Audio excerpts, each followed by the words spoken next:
How you doing, everyone? Kapinarmic here. So I recently started college and I kept hearing talk about Netflix and how it's practically a necessity for every college student to have. So eventually, I caved in and gave it a shot. I really don't see what the huge deal about it is, but hey, 1 month free trial. But being the animation fan that I am, I looked for some cartoons that might be entertaining, and then I stumbled upon it. I've heard stories about this show, seen it in YouTube poops, but I've never actually sat down and really watched it. Until now. Well, really more like 3 weeks ago, but with college and all, I've had a big case of writer's block. Seriously, I have 4 other scripts that I haven't gotten around to finishing, but whatever, you get the idea.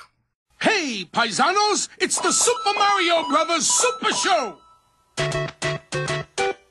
With the Mario Brothers and plumbing's a game. We're not like the others who get all the fame. The Super Mario Bros. Super Show was produced by Deke Entertainment, Nintendo of America, Saban Productions, and Cy Young Animation Co. Limited. It debuted September 4, 1989 and ended December 1, 1989. At first glance, that might sound like a really short runtime, but this was one of those weird series that premiered a new episode every weekday. Speaking of weekdays, on Fridays they would always switch it up and show a Legend of Zelda cartoon, but we're not going to talk about those today, mainly because Netflix didn't include those.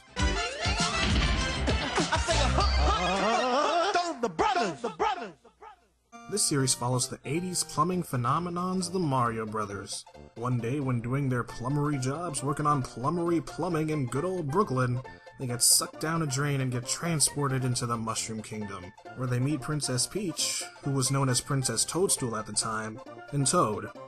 Together, the irregular quartet have a plethora of misadventures trying to stop Bowser, King Koopa at the time, from terrorizing the innocent and ruling the Mushroom Kingdom.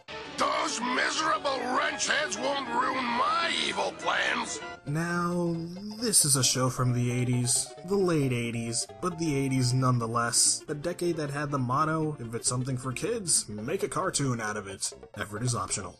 Let me tell you that this series takes that motto and runs with it. For starters, a lot of the plots in this series are so painfully generic. Half of the episodes are shallow parodies of popular resources like Robin Hood and Ghostbusters. The other half are basically trope plots. You know, like racing episode, baby episode, the racist episode, the space episode, you know what I mean. But something can't be terrible just because of the plot. I mean, to me, there's no such thing as a bad plot idea, only a bad execution. So, how exactly is this show executed? Badly! The scripts are just so bland.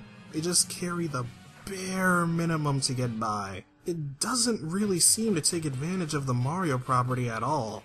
Granted, Mario 1 and 2 were the only games in the series out at the time, but still, show some imagination. You could honestly strip out the Mario characters entirely and replace them with pretty much anyone, and probably 75% of these episodes would be basically the same. What's so super about this super sushi? Whoever eats it doubles their size and strength. Besides that, it makes great spaghetti sauce! And the humor, oh, the humor. It all revolves around corny jokes about Italian food. Plumber's log, 1024. Rotten King Koopa had stolen every drop of spaghetti sauce in Carland. I'll have my super sushi with a super serving of spaghetti! More than spaghetti! Mario's no bigger than a mini meatball! Oh, looks like we landed in Tough Tortellini! Oh, and animation errors galore. From mouths not moving when a character is talking, to coloring a character wrong, it ranges all over the place. But let me show you one glaring example from the episode Hooded Robin and his Mario Men. First off, this is what King Koopa's voice sounds like. Daisies?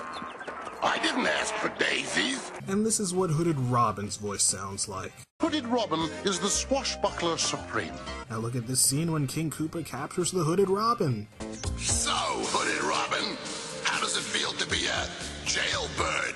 Hooded Robin never admits defeat. Hooded Robin never admits defeat. Hooded Robin never admits defeat. How? No, like, seriously, how? And look at this scene here. I don't know if I could call it an animation error, more like a storytelling error. But anyways, in Brooklyn Bound, Mario and the gang are hanging from a cliff about to die. Can't hold on! Yes, you can, Mario. Think positive. Better yet, I'll think magic fire flower. Just one more inch.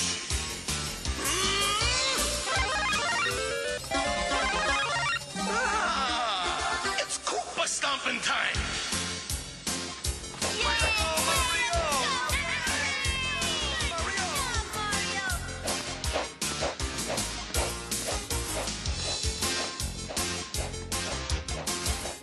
Do you really think you could just pull a solution out of your toadstool like that? Next thing you know, getting hit by a bullet bill gives you a 1-up.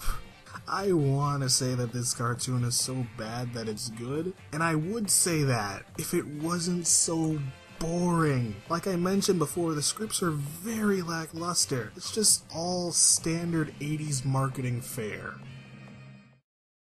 However, despite all the negative things I've said, this show actually does have a redeeming quality: the live action. In every episode before the actual cartoon starts, a little sketch would be performed by the live-action Mario Brothers, played by Lou Albano and Danny Wells. These sketches have nothing to do with the Mushroom Kingdom though. They all center around on the actual Mario Brothers plumbing service. The dilemma would always come up at the beginning of the show, and after the cartoon was over, it would switch back over to the live-action Mario Brothers to solve said dilemma. Yeah, I use seeds. Seeds? What's so special about seeds? They were dehydrated vegetable seeds. Mario, I tell you the truth. Seeds, no seeds. This sauce, delicious. Uh-oh. Uh-oh. Uh-oh. What do you mean, uh-oh? What's wrong?